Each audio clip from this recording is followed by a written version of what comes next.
I am so excited to share this with you today. If you're a Kiss fan, you're going to love this. And you really need to be a Kiss fan to appreciate what I'm going to read to you. Anybody might appreciate it because it's almost funny. What I have for you today is an article, an interview with Gene Simmons about a month after The Elder was released. And why this is so great. Just so everybody understands. The Elder, it's not called The Elder, it's called Music from the Elder. It was Kiss's attempt to do some sort of intellectual concept album. And it was basically doomed from the start. Now don't get me wrong, there's some people that actually like some of the music on there, but when you go back and look at the history of the band Kiss, this is one of those moments where there's a lot of, yeah. I mean, it was the whole story around it and the release was just kind of ugly.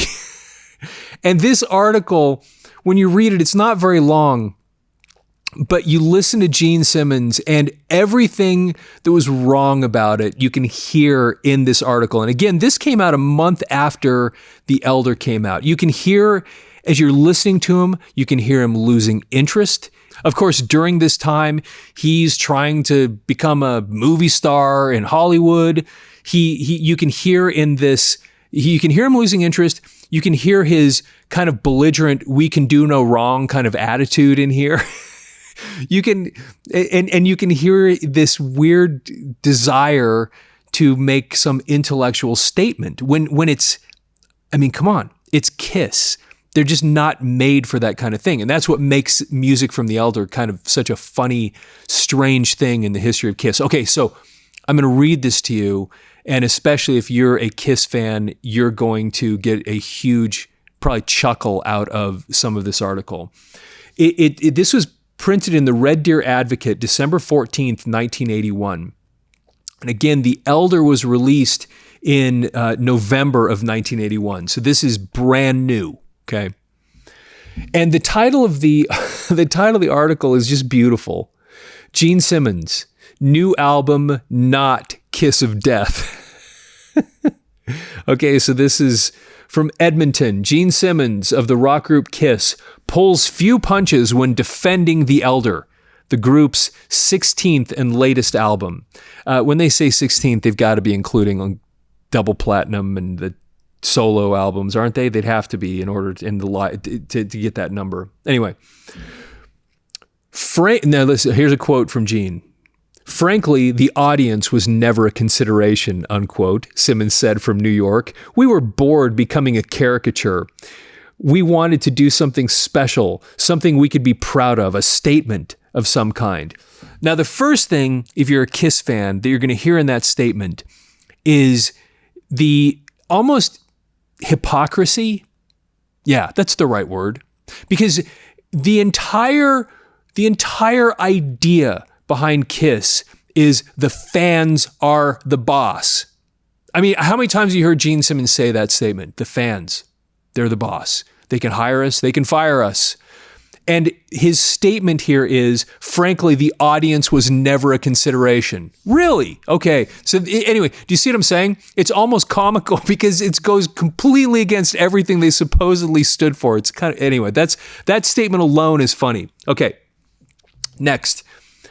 He goes on, what we owe our audience is honesty and integrity, something that plays a part in our lives that's always been there. Now, this is also a little bit funny, and I'll explain why it's partly funny to me. Because when you go, because this was never, those things just never really were a part of what they were about. And let me tell you what I mean by this. Because when he says something that plays part in our lives that's always been there, like we're trying to be honest about the things that play a part in our lives and what's going on. Everything they did was always so controlled. Everything they did was controlled. And I'll give you an example. When they put out the Kiss like box sets, the little like from here to here, the dates here to here, here to here. they had this thing where you could turn on if you remember these things on DVDs where you could turn on the director's commentary. They had that on some of these concerts where Gene and Paul supposedly had their commentary. And I remember I was like, I got that DVD and I thought, okay, this is so cool. I want to listen to them talk about this concert, what was going on, what they were thinking, what was going on behind the scenes, what it was like on that stage at that moment, looking out at the audience, the mistakes we made and all the things we had to deal with. So I put that on and they spoke. I watched the concert. I heard him make some comment and then would sit silent for like 10 minutes. And then I might hear him say one other little, it was just like it was so controlled and they were so afraid to be honest and just share something, like really open up. They just wouldn't do it. And I'm wanting to hear all the behind the scenes stuff and really hear it. And there's just no way that they were going to do that. And I mean, the first time they really, I guess, were kind of opened up about things was the books they put out, which I read, which were very fascinating. But, it was the first time Paul really kind of exposed himself and talked about his ear and that kind of stuff. But especially here, what we owe to our audience is honesty and integrity. That's nice. Something that plays a part in our lives. It's always been there. They just never really were honest about the things that were going on in them, because at point, again, everything was so controlled all the time. Okay, anyway, I just thought I was like, okay, that was funny to me. And if you disagree with me, put it in the notes if you think I'm wrong about something, but I'm guessing there's a lot of people out there that are like, yep, I know exactly what you're talking about. Okay, based on Simmons' short story, the concept album takes the form of a classic morality play that departs from the familiar heavy metal musical framework. It has been questioned by some critics who feel the music may not be appreciated by Kiss's young audience. Yeah, I think that's probably an understatement, that it wasn't appreciated by Kiss's young audience. And part of the problem is, at this point, by the time they recorded music from The Elder, their Kiss's audience, for all intents and purposes, was gone anyway. Dynasty they'd reached some sort of a peak at that point. I mean, they were huge. They were playing these arenas. And then I think even during the Dynasty tour, they started fading a little bit. And especially because most of the people showing up at those concerts were dads with his kids. And they had 12-year-olds at these concerts. I remember reading Paul Stanley talking about that once, where he goes, man, all our music, we had to tame everything down because we were surrounded by kids at that point. So The Elder, here they are thinking they were losing their audience. Things were falling apart. They put out the album Unmasked, which, although a lot of people love it, did terrible. And then they went and they were going to then they thought, how are we going to regain traction? And so they think, well, back when what got us going originally, got us the traction way back when, they did Alive, and then they put out Destroyer, which Bob Ezrin produced. So they thought, let's call Bob Ezrin again. And let's make an album with Bob Ezrin, and it's going to be a statement because the critics always hate us, and we're going to show those critics that we are intellectual and that we can put out a piece of art. And so Bob Ezrin comes in to produce this album called The Elder, that's called Music from the Elder. And Bob Ezrin at that point is just a disaster and can barely function. And apparently he doesn't even show up to the studio very often. He's just sending them notes, listening to the daily tapes.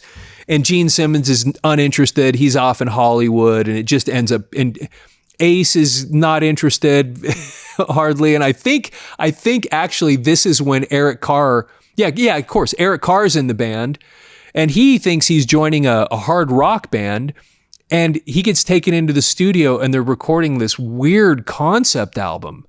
And so he's disenchanted almost immediately with being in Kiss. Okay. If you didn't notice already, I love this article. It's so funny getting this snapshot into this moment in time when The Elder was new. When we put on that makeup, at first in Edmonton, the band's first concert outside New York was in Edmonton in 1974. And people went, "What is this?" We demonstrated a commitment to our audience. Anybody can jump on the latest bandwagon. The key is to stay 2 years ahead, unquote. That's funny, too, obviously. Especially because when you consider that Dynasty, which was put out, was it 79, was a total reaction to disco. They were not ahead. They were doing everything they could. They're telling everybody they're ahead, but what they were doing is copying whatever was popular at the time. And they kept doing that, by the way. They may have been ahead in the early days, but they were playing catch up the rest of their career. Okay. Or just kind of mimicking a lot of what was going on around them. And I'm making fun of them and mocking this stuff, of course, but I love Kiss. And it's part of why I love reading this stuff, because it's just so fascinating. I was explaining this to somebody yesterday. I was like, there's just something about if you got into Kiss when you were a kid, you're just, even the stuff they did that you hate, you're still interested in it. Okay. Simmons' teen idol status of a couple of years ago puts him in a special place to observe the genre's current slippage. Quote, believe it or not, rock and roll isn't a necessity of life. For some reason, people insist on eating first, and records become the first thing to go. Nothing will change until there's an upswing in the economy, as it should be. And now you hear Gene making excuses for why their albums are not selling. Well, it's the economy. The economy is just not doing really well, of course. So, people need to eat, and that's always their hey, look, rock and roll is not the most important thing in life. I love this. This is so funny. 1981. Simmons said he has stuck with the band since its beginnings more than 7 years ago because he likes what he's doing. Quote, it's still fun, and the day it isn't, I'll call it quits, unquote. He looks forward to 6 months of touring beginning in January that will probably include Canadian dates in an itinerary that includes Europe, South America, and Australia. And they were... those tours, if I understand it, were really, really not well attended. By the way, if you saw them on any of that stuff, I would love to hear about it. Please put it in the notes.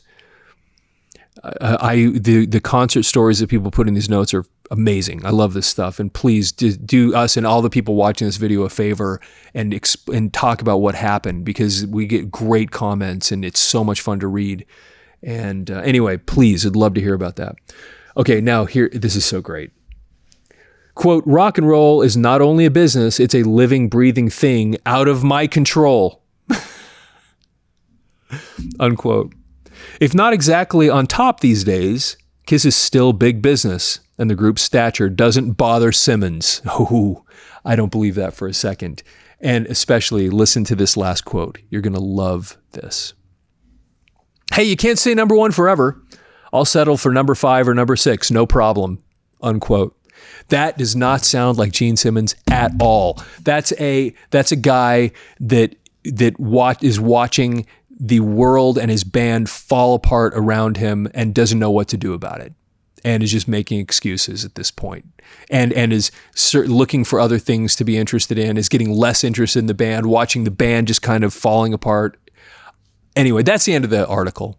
I found that so fascinating as a Kiss fan, and also just as a person that looks at the world of business, because so many just in the world of business, businesses that lose their way, and then they wonder why they start losing market share when they lose their way so much, and they forget who they are. And they forget who their audience is and what they, and most bands, look, let's be honest, most groups, Kiss, even at this point, stuck around more than most bands do. Most bands never have that type of a lifespan that they did. And they managed to do it for whatever that was, 7 years. They were doing great. And then the fact that they put this album out, it did terribly. Then they put out Creatures of the Night, which a lot of people, including them, think that's one of the best things they ever did. I don't know. I liked it. I thought it was cool. I have a couple of copies of it, but it definitely wasn't my favorite thing. And then they decided time to take the makeup off, and they managed to take that makeup off and somehow kickstart that career again. And how much of it had to do with Vinnie Vincent songs like Lick It Up and, his influence there. They poo-poo him, but I don't know. I think he played a role in that what happened when they came back to life. And interestingly, I had lost interest in them too. I think I bought Creatures of the Night just because, but I didn't really love it. And I was already interested into all this other stuff, and I was like, Kiss, whatever. And then Lick It Up came out, and for some reason, I got kind of interested again. I bought Lick It Up, and I liked it. And then I was lukewarm fan, interested in them for a while. And then, of course, they, 15 years later or so, they put the makeup back on, and then the rest is history. Everybody knows what happened after that. They just took off again and then managed to stay moderately successful for the next, whatever it was, 18 years or so, 20, actually a little over 20 years. Anyway, I hope you enjoy this stuff. If you're a Kiss fan, I'd love to hear your comments about what I just read. And if you think I'm misinterpreting some of those things in there, but I don't think I am. But what your thoughts are, because I'm sure there are other Kiss fans that if you'd never heard this little interview before, would have found that as interesting as I did. And I'd love to get your feedback on it. Please, please share your thoughts, put it in the notes. It'd be awesome to hear from you. And of course, follow the channel. Like the video, share your comments. And if you're a Kiss fan, you probably know other Kiss fans. You might even be involved in a Kiss forum somewhere, and share this with them too, because they'd probably love hearing this little interview. Anyway, with that, of course, have yourself a fantastic day.